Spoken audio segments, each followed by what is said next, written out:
Kejadian pasal 6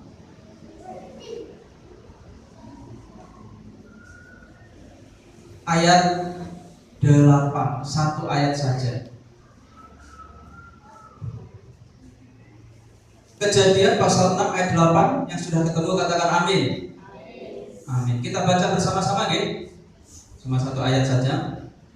Kita akan baca bersama-sama dari Kejadian pasal 6 ayat yang ke-8. 1, 2, 3. Tetapi Nuh mendapat kasih karunia di mata Tuhan.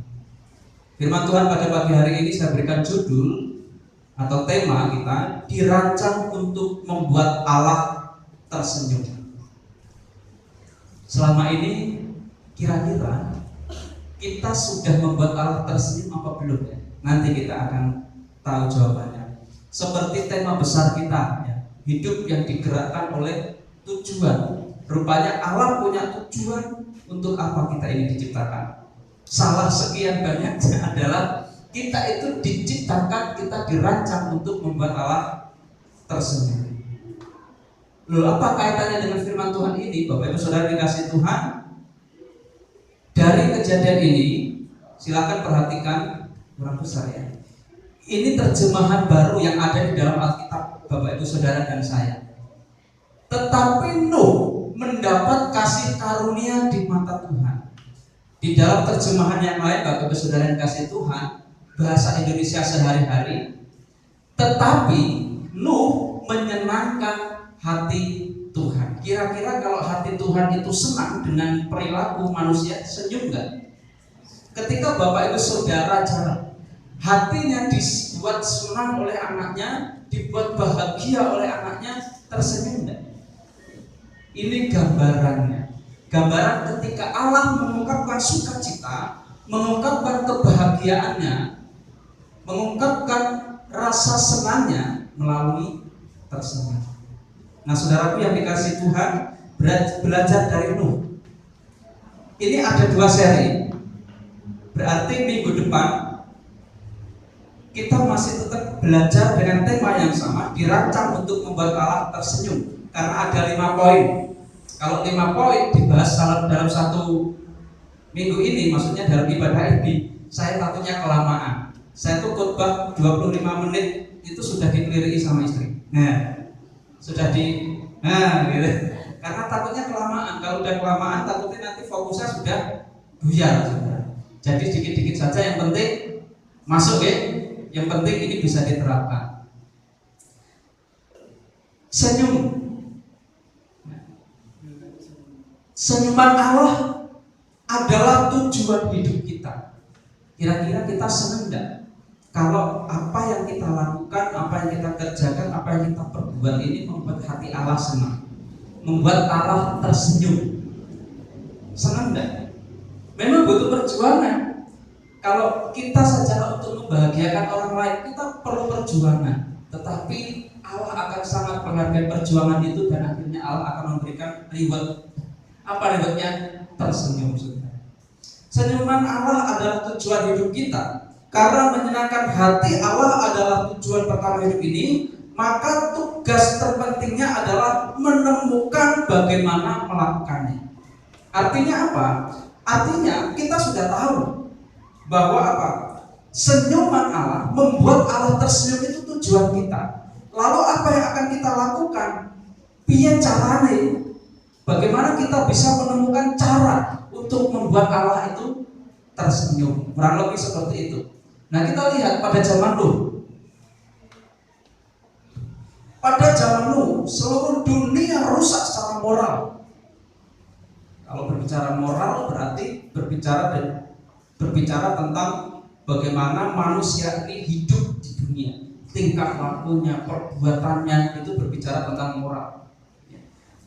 Karena di dalam Alkitab tidak ada orang didapati yang hatinya itu tertuju pada Allah di zamannya Nuh. Bapak Ibu Saudara pasti sudah tahu kisah ini, kenapa sampai akhirnya Allah menurunkan air bah sehingga seluruh dunia ini lenyap, sehingga semua manusia itu hanya tersisa Nuh dan keluarganya. Kenapa bisa seperti itu? Karena hanya Nuh lah yang didapati, ya ini tadi, didapati arti di hadapan Allah, didapati tidak bercacat di hadapan Allah, didapati setia di hadapan Allah, tidak menyimpang ke kanan ke kiri, hidupnya lempeng, hidupnya lurus kepada Allah. Nah, rupanya di zaman itu seluruh dunia rusak moralnya. Semua orang hidup menyenangkan diri mereka sendiri, bukan berusaha untuk menyenangkan hati Tuhan. Dan didapati di situ hanya Nuh yang bisa membuat tersenyum dan menyenangkan hati Allah. Hanya Nuh dan keluarganya lah yang bisa menyenangkan hati Allah. Hanya Nuh dan keluarganya lah yang berupaya menyenangkan hati Allah. Mereka tidak mau berpikir tentang kesenangan diri sendiri. Ini, saudara yang dikasih Tuhan, rupanya kuncinya di sini. Untuk membuat Allah tersenyum itu kita harus bisa melepaskan kesenangan diri, dialihkan menyenangkan Allah. Nah, kita akan lihat bersama-sama saudara. Di dalam Kejadian, dari Kejadian 6 ayat 8 ini memberikan hal-hal yang membuat Allah tersenyum. Yang pertama, mengasihi dia di atas segala-galanya. Di sini gambarnya saudara ada orang tersenyum dan Allah melihat senyum orang ini dan Allah menyatakan kamu berharga di mata Tuhan. Ketika menyampaikan berharga di mata Tuhan, ketika Allah melihat anak-anak Tuhan ini semuanya baik, manis-manis sikapnya di hadapan Tuhan, maka Tuhan akan tersenyum. Artinya apa? Mengasihi Tuhan atau mengasihi dia di atas segalanya. Saudaraku yang dikasihi Tuhan, kita melihat Nuh di sini. Nuh mengasihi Allah melebihi apapun di dunia ini. Bahkan ketika tidak seorang pun mengasihi Allah, perhatikan di situ. Bahkan ketika tidak seorang pun mengasihi Allah, dia adalah orang yang didapati tetap mengikuti kehendak Allah. Sampai di situ dulu. Ketika semua orang tidak didapati mengasihi Allah, Nuh ini adalah salah satu orang yang didapati mengikuti kehendak Allah dan hidup dalam hubungan yang erat dengan Allah. Sama seperti Allah mengasihi Nuh, begitu pun juga Nuh mengasihi Allah.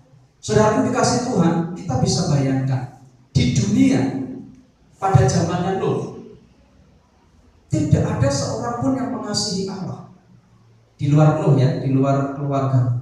Tidak ada, karena apa? Moralnya sudah rusak, moralnya sudah bobrok. Mereka lebih memilih menyenangkan diri sendiri daripada menyenangkan Allah, atau mungkin bahkan mereka tidak mengenal Allah. Karena apa? Karena dilihat dari perbuatannya yang amoral tadi, yang tidak bermoral tadi, sehingga itu menunjukkan tanda-tanda bahwa orang-orang di luar Nuh dan keluarganya adalah orang-orang yang menyenangkan, hanya mau menyenangkan diri sendiri. Tidak pernah berpikir tentang Allah, tidak pernah sedikit pun belajar mengenal Allah dengan baik. Hanya Nuh saja di sini. Kita lihat kembali, saudara. Sebagai bentuk kasih kepada Allah yang dilakukan Nuh adalah rindu semakin mengenal Allah. Artinya dia mengenali dan mencari tahu siapa Allah di dalam hidup.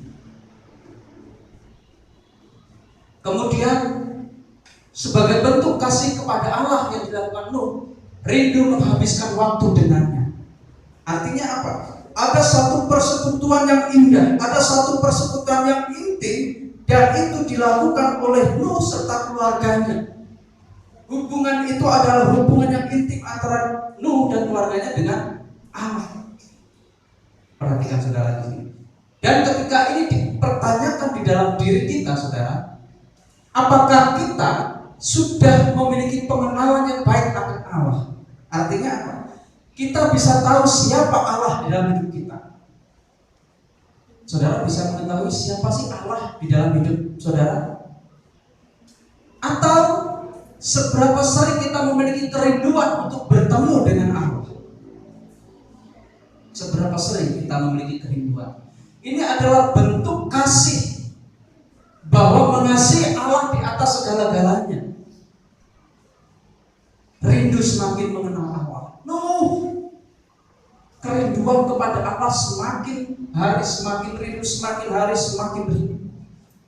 Dia memiliki waktu yang khusus untuk Allah. Dia senantiasa menghabiskan waktunya untuk Allah. Nanti kita akan pelajari lebih lanjut. Ini hal terpenting di dalam hidup. Bagaimana kita mengasihi Allah di atas segalanya. Coba kita mengaplikasikan ini. Sampai sejauh mana kita mengenal Allah? Sampai sejauh mana? Mungkin sampai sejauh Alkitab ini menyampaikan siapa Allah, apa yang dikerjakan Allah dalam hidup kita. Tetapi selebih daripada itu, selebihnya saudara, kita bisa mengungkapkan, kita bisa mengenali Allah di dalam bentuk yang berbeda. Ketika kita punya masalah, kita datang kepada Allah, kita menyerahkan dan Allah memberikan satu solusi, memberikan jalan keluar, selesai masalah. Kita bisa mendefinisikan bahwa Allah di dalam hidupku itu adalah guru, pengajar, karena yang mengajari aku tentang kehidupannya, tentang bagaimana melewati masa-masa sulit. Ketika aku punya masalah yang berat, Allah memberikan jalan keluar. Bisa. Atau ketika kita punya satu pergumulan lain, Allah memberikan solusi dan kita bisa mendefinisikan siapa Allah dalam hidup kita dengan definisi yang berbeda. Ada yang sebagai guru, ada yang sebagai bapak. Boleh tidak kita mendefinisikan Allah itu sebagai bapak kita? Tuhan Yesus mengajarkan bahwa Allah itu adalah bapak. Ketika kita berdoa, berdoalah kepada Bapa. Siapa Bapa yang dimaksud Yesus? Allah. Ketika kita punya satu masalah yang lain, kita bisa mendefinisikan Allah itu sebagai definisi yang lain. Bukan hanya Bapa, bukan hanya guru, bukan hanya banyak hal. Bahkan kita bisa mengatakan bahwa Allah itu pelindungku, Allah itu gunung batuku, sama seperti pemazmur itu ya. Allah itu kekasih jiwaku. Banyak kita mendefinisikan, tetapi kita tahu betul siapa Allah yang sejati di dalam diri kita. Hanya terkadang saudara, ketika kita mendefinisikan siapa Allah di dalam hidup kita, seringkali kita lupa bagaimana kita mengasihi Dia di atas segala. Ketika kita sadar Allah di dalam hidup kita itu sebagai pribadi ini, tetapi kita lupa satu hal, hanya sebatas definisi saja. Tetapi di dalam kegiatan-kegiatan yang mencakup kerohanian, rindu menghabiskan waktu dengannya. Ini yang seringkali terlupakan. Bukan hanya secara pribadi saudara, secara berkelompok di dalam satu persekutuan, ini yang sering kita lupakan. Sepakat? Oke lah, setiap hari Minggu Pak, setiap hari Minggu saya berangkat beribadah Pak, untuk apa lagi? Selain hari Minggu, saya pun juga waktu khusus di dalam keluarga. Oke, tapi di dalam kegiatan yang lain, sekolah Minggu, terkadang kita berpikir Allah sekolah Minggu itu kan untuk anak-anak. Iya, gereja baptis pun sekolah Minggu hanya untuk anak-anak. Betul? Anak-anak siapa? Anak-anak Tuhan. Berarti kalau anak-anak Tuhan dari kecil sampai dewasa ada sekolah Minggu. Ada enggak kita di situ? Rindu. Di dalam setiap persekutuan, setiap organisasi ada tempatnya. Pria ada, wanita ada nanti sore, kaum muda ada, terus apa lagi? Mokjan, ya yang saat ini kita lakukan. Terus kemudian kemudian masih banyak lagi kegiatan-kegiatan yang menunjukkan itu adalah bentuk kerinduan kita bersekutu kepada Tuhan. Bukan hanya kepada sesama, yuk kita kumpul-kumpul, yuk kita makan, enggak.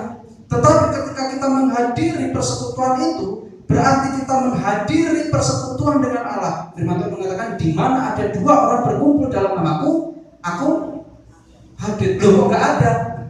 Ada yang bisa melihat. Artinya apa?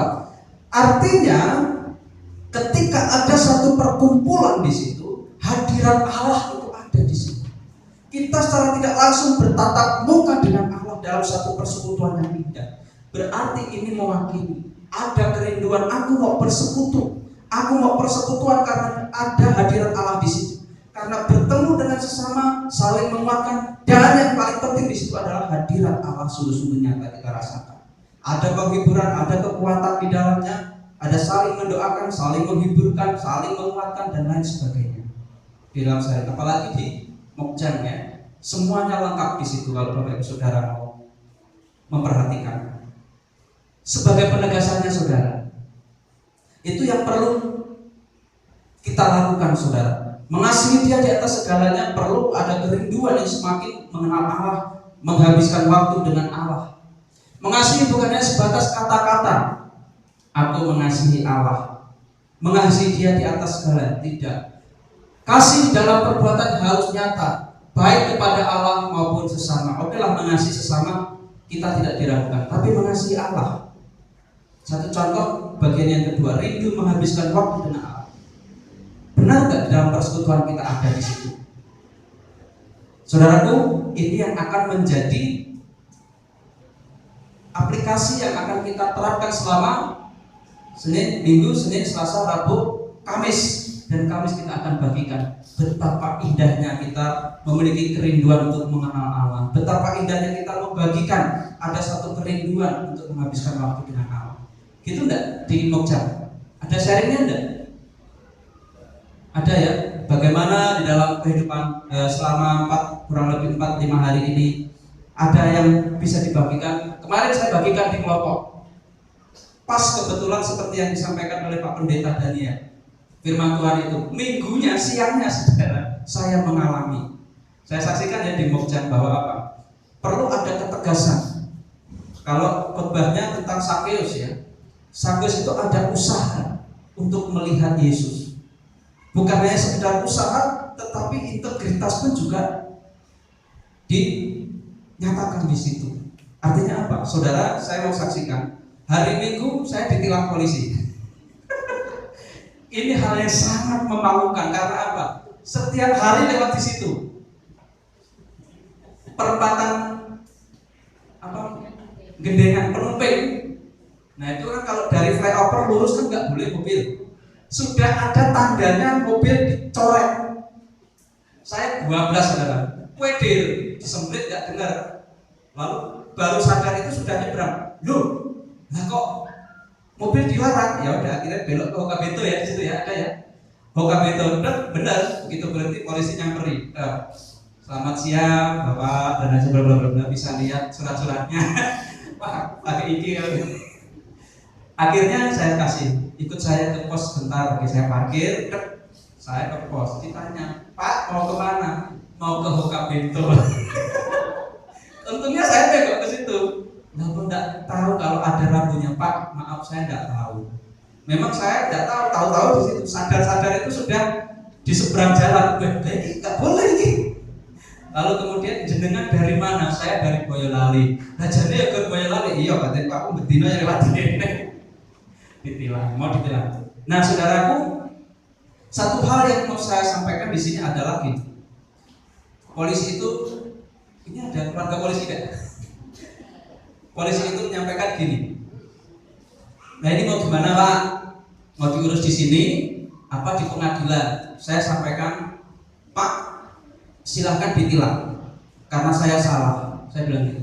Biar saya mengurus ke pengadilan. Silahkan nanti kasih tahu kapan waktunya saya akan ngurus di pengadilan. Wah, rotok tegas saudara. Lalu setelah itu, baik Pak, jenengan ngasih tahu di mana? Saya di Boyolali Pak, saya bilang gitu. saya di gereja. Di gereja, Pak, saya pendeta. Lalu dia buka SIM-nya. Oh, pendeta. Lalu dia keluar sebentar, ada temannya ngobrol-ngobrol. Itu paling, ini pendeta ini paling. Lalu, ya udah Pak, gini saja. Untuk kali ini silakan ini memang betul untuk pelayanan. Jenengan melayani, saya pun juga melayani. Saya jenengan melayani jemaat, saya melayani negara. Batinku, nah, Bapak dibalik berarti lebih kualat ya. Garis besarnya gini saudara. Garis besarnya saya mengaku dosa di sini. Sama seperti Sakeus ya. Ketika ia mengaku dosa, ia dipulihkan dan Allah mengatakan orang ini adalah anak Abraham. Saya sampaikan sama istri, bersyukur ketika ada pengakuan dosa Tuhan mengampuni. Artinya apa? Ketika saya menyatakan saya bersalah, karena saya melanggar, silahkan saya ditilang, saya akan urus persidangan itu nanti. Tapi justru kemurahan Allah terjadi di situ. Saya sampaikan, puji Tuhan, akhirnya jadi kesaksian di Bogjan. Nah, saudara kembali ke sini. Sampai mana tadi ya? Bagian yang kedua ya. Nah, penegasannya kasih dalam perbuatan pun harus nyata, baik kepada Allah maupun sesama. Itu adalah kunci utama. Apa yang terjadi itu bukan hanya sebatas kata-kata, mengasihi dia di atas segalanya bukan hanya sekedar kata-kata, tetapi ada perbuatan nyata. Yang kedua saudara, dan ini yang terakhir, ada gambar kalau positif percaya, tapi kalau negatif nggak percaya. Nek api ya tak percayai, nek nggak api ya nggak percayai. Ini berbicara tentang apa? Ramalan zodiak, tahu ya? Yang bintangnya Leo, Pisces, Capricorn, terus apa lagi itu? Ada 12 ya. Itu kan biasanya kalau sekarang udah nggak ada ya. Koran itu kan biasanya keluar. Leo, masalah keuangan, jadi itu apa biasanya non? Jodoh, masalah jodoh dan sebagainya. Nah ini artinya apa? Nah itu positif tak percaya. Wah keuanganku bagus, wah jodoh baik dan sebagainya. Semuanya baik diterima. Tapi kalau yang negatif, aku nggak percaya ini. Artinya apa saudara? Mempercayai dia sepenuhnya. Ini adalah cara supaya membuat Allah itu tersenyum. Saya tidak menganjurkan saudara untuk mempercayai ini ya. Ini hanya sebatas gambaran.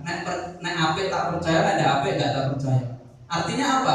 Ketika kita mempercayai Allah sepenuhnya, berarti baik itu kondisi yang baik maupun kondisi yang kurang baik atau buruk sekalipun kita tetap percaya.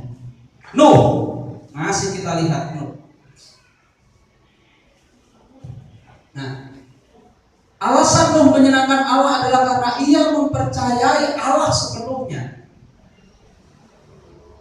Karena Nuh mempercayai Allah sepenuhnya. Bahkan ketika Allah memerintahkan hal yang tidak masuk akal pun itu dilakukan. Apa yang tidak masuk akal, saudara? Allah ketika menyampaikan itu ada hal yang tidak masuk akal, tetapi itu dilakukan. Perhatikan di dalam Ibrani 11 ayat 7. Karena imam makan Nuh dengan petunjuk Allah tentang sesuatu yang belum kelihatan, dengan taat mempersiapkan bahtera untuk menyelamatkan keluarganya. Pada waktu itu Nuh tidak melihat. Nah, perhatikan ini. 3 hal yang sesungguhnya bisa menyebabkan Nuh bimbang dari apa yang Allah perintahkan. Nuh buat bahtera. Bisa saja Nuh bimbang karena apa? 1. Perhatikan di sini saudara. Nuh tidak pernah melihat tanda-tanda akan hujan. Nggak ada. Tidak disebutkan di situ akan hujan, maka buatlah bahtera nanti akan ada banjir. Enggak. Kemudian Nuh hidup ratusan mil dari samudra. Bayangkan. Artinya dari laut atau dari air jauh ada ratusan mil. 1 mil itu ada berapa meter? 9. Ada 9 berapa? 9, hampir 1 mil dari 900 meter ya. Mil itu 1 kaki ya, masuk senti ya. sangat jauh dari perairan, dan sepertinya itu tidak mungkin akan membuat tempat Nuh ini kebanjiran. Bahkan Nuh ini menurut tafsiran saudara, ketika Nuh membuat bahtera ini di daerah dataran tinggi, itu adalah hal yang mustahil. Lalu kemudian yang ketiga, ada masalah dalam mengumpulkan seluruh binatang, kemudian memeliharanya. Terus dia akan memelihara binatang-binatang, karena Allah memerintahkan semua binatang itu harus diambil satu pasang untuk mewakili supaya tidak punah. Aku akan memanggil mereka. Bagaimana caranya mengumpulkan mereka? Nuh nggak bisa berbahasa binatang. Terus bagaimana ini nanti ketika masuk di kapal? Bagaimana pemeliharaannya? Pakannya bagaimana? Ini bisa saja membuat Nuh bimbang. Tetapi Nuh mempercayai Allah sepenuhnya. Ya wis, apa yang diperintahkan oleh Allah itu yang dilakukan oleh Nuh. Meski ada hal-hal yang membuat Nuh ini bimbang, namun Nuh tetap melakukan apa yang diperintahkan oleh Allah. Mempercayai Allah sepenuhnya berarti memiliki iman bahwa dia tahu apa yang terbaik bagi kehidupan kita. Bukan bagi-bagi kehidupan ya, tapi bagi kehidupan. Nuh tahu yang terbaik. Meski ada hal-hal yang membuat bimbang, dia melakukannya. Dia punya iman. Lalu saudara yang dikasih Tuhan, hal-hal inilah yang seharusnya penting kita perhatikan. Ada mempercayai Allah sebenarnya. Allah itu senang. Allah akan tersenyum ketika kita memiliki satu kepercayaan penuh kepada Dia. Nek saudara diberikan kepercayaan dan saudara dipercaya, senang enggak? Tergantung apa yang dipercayakan, gitu ya. Kalau itu membuatku ketar-ketir ya rada moh gitu. Tetapi saudaraku, apa yang Nuh lakukan, tanggung jawab Nuh ketika dilakukan, dan Nuh mau taat, Nuh mau tunduk, dan Nuh mempercayai semua apa yang disampaikan oleh Allah. Allah tersenyum. Dan terjadi ketika air bah itu datang, belum. Orang-orang yang menertawai, apakah ada? Ada yang menertawai, ada yang mencemooh, ada yang menganggap Nuh ini gila, ada yang menganggap Nuh itu nggak waras dan lain sebagainya. Tetapi Nuh tetap pada pendirian imannya bahwa ketika Allah berfirman pasti ada sesuatu hal yang baik dilakukan. Dan bagi orang-orang yang tidak mempercayai Nuh, apa yang terjadi? Ya udah, musnah semua. Karena Allah yang sedang berfirman, maka Nuh saat itu dia yang beroleh keselamatan. Nah, berbicara tentang mempercayai Allah sepenuhnya, ketika kita menerapkan di dalam kehidupan kita, sudahkah kita mempercayai Allah sepenuhnya? Tentang pemeliharaan, apakah kita memiliki satu keyakinan bahwa Allah itu memelihara? Tentang masa depan, oke, kita lihat. Di bidang apa saja saudara mempercayai Allah sepenuhnya? Karir, di dalam berkarir apakah saudara memiliki satu kepercayaan? Ingat firman Tuhan bahwa Allah tidak pernah merencanakan, merancang kecelakaan. Tapi apa yang dirancangkan oleh Allah? Damai, sejahtera. Coba berbicara tentang karir. Apakah Allah memiliki rancangan bahwa setiap orang yang setia, setiap orang yang percaya, karirnya akan hancur? Kecuali kalau cara hidupnya itu tidak lurus, maka akan hancur. Ada satu contoh saudara. Seorang ini dia datang kepada saya tanya, dia mau buka usaha. Oke lah, buka usaha syukuran. Sudah sekian lama bertanya tentang perpuluhan. Pak, ketika saya buka usaha, kira-kira mana yang akan menjadi perpuluhan? Karena ia menganggap bahwa dirinya adalah seorang karyawan dan ia menerima gaji, meskipun dia yang punya usaha. Apakah gajiku itu ataukah pendapatan? Saya sampaikan, penghasilan dari usahamu itulah yang diperlukan. Loh, mau caranya ya biar aku usaha ini akan muter. Ya udah, saya hanya menjelaskan, ya itu urusanmu dengan Tuhan. Artinya apa? Ketika sudah mulai usaha ini sudah mulai bagus, sudah mulai ada perhitungan kepada Tuhan. Percaya tidak saudara? bahwa orang yang ngomong itu tadi hancur karirnya, bahkan hidupnya sekarang sulit. Karena apa? Dia mencoba ini karena karir, sehingga ketika sudah baik karirnya, dia mulai perhitungan kepada Allah. Saya sampaikan, perpuluhan itu ya pendapatanmu. Ketika engkau punya usaha, ya usahamu itu pendapatannya berapa, 1/10-nya itulah yang diberikan kepada Tuhan, yang dikembalikan, bukan dikembalikan, yang diserahkan kepada Tuhan, karena itu milik Tuhan.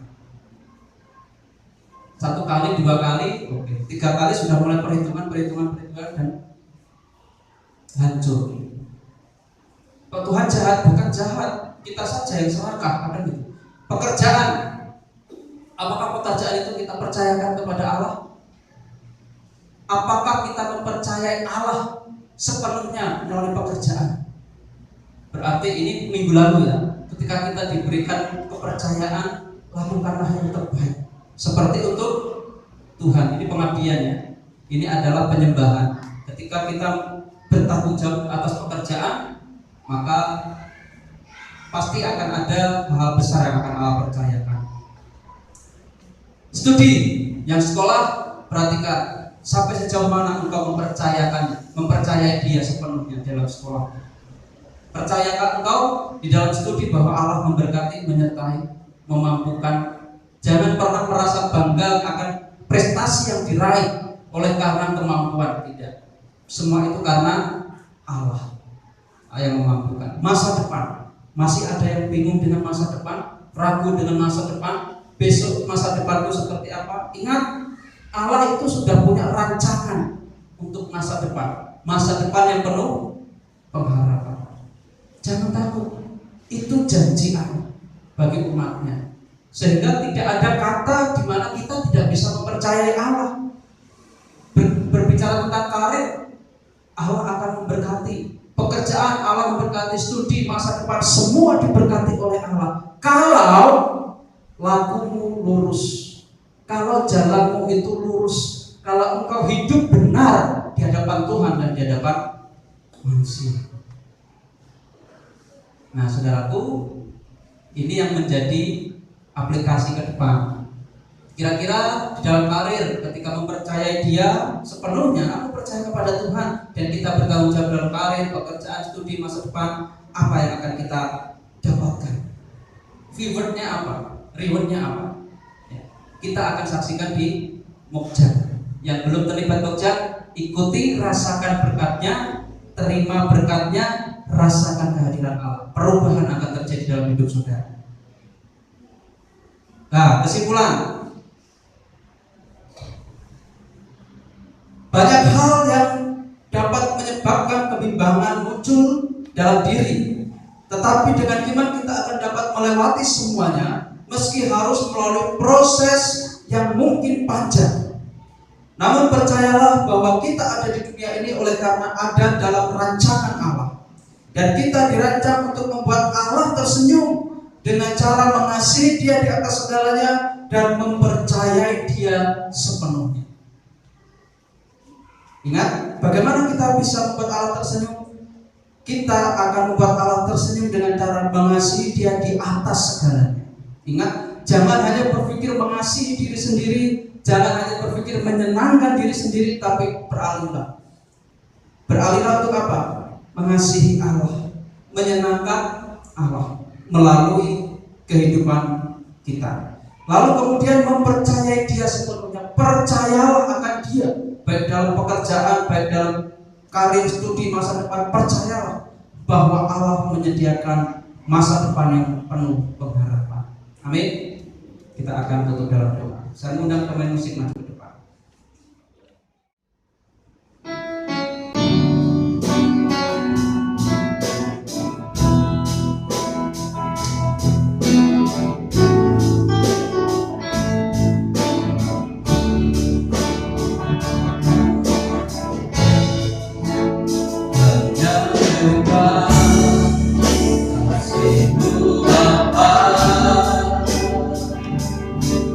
Jiwa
Firman-Mu mengajarkan kami sebagai umat-Mu, sebagai anak-anak-Mu, sebagai umat kesayangan-Mu. Ajari kami Tuhan, untuk kami membuat Allah bisa tersenyum. Karena kami diciptakan, karena kami dirancang dengan satu tujuan, yaitu membuat Allah tersenyum. Oleh karena itu Tuhan, mampukan kami supaya kami dapat mengasihi Tuhan di atas segalanya, supaya kami pun juga dapat mempercayai Tuhan sepenuhnya di dalam segala aspek kehidupan kami. Tuhan, ini kami mohon biar Roh Kudus bekerja atas kami, memampukan kami untuk menjadi pelaku-pelaku firman, sehingga kami akan mengalami satu pertumbuhan, sehingga kami bukan hanya menjadi seorang pendengar firman Tuhan, tetapi kami juga menjadi pelaku-pelaku firman. Dan kerinduan kami juga Tuhan, setiap kehidupan kami ini menjadi satu kesaksian bagi semua orang, khususnya bagi orang-orang yang tidak mengenal Engkau. Terima kasih Tuhan, kami menyerahkan semuanya ini ke dalam tangan kuat kuasa. Hamba berhenti menyampaikan firman pada kesempatan pagi hari ini. Kami percaya Roh Kudus tidak akan pernah berhenti menolong kami, membimbing kami hidup seturut dengan kehendak Tuhan. Dan saat ini Tuhan, kami akan berpisah satu dengan yang lain. Kami akan meninggalkan tempat kudus-Mu ini. Kami akan pulang. Kami memohon penyertaan yang daripada Tuhan nyata dalam kehidupan kami. Kami sampai di rumah dengan selamat, tidak perlu suatu apapun juga. Berkumpul dengan keluarga kembali dengan damai sejahtera yang daripada Tuhan, karena Tuhan menyertai kami. Saudaraku, pulanglah. Kiranya kasih karunia damai sejahtera yang dari Allah Bapa, penyertaan yang daripada Roh Kudus menyertai Bapak Ibu Saudara dari saat ini sampai selama-lamanya. Diberkatilah kiranya setiap langkah kehidupan Bapak Ibu Saudara. Rumah tangga Bapak Ibu Saudara diberkati oleh Tuhan. Usaha pekerjaan Bapak Ibu Saudara diberkati oleh Tuhan. Dan segala pergumulan yang saat ini tengah dihadapi diberkati oleh Tuhan. Karena kita berdoa, karena kita meminta di dalam satu nama, Tuhan Yesus Kristus. Haleluya.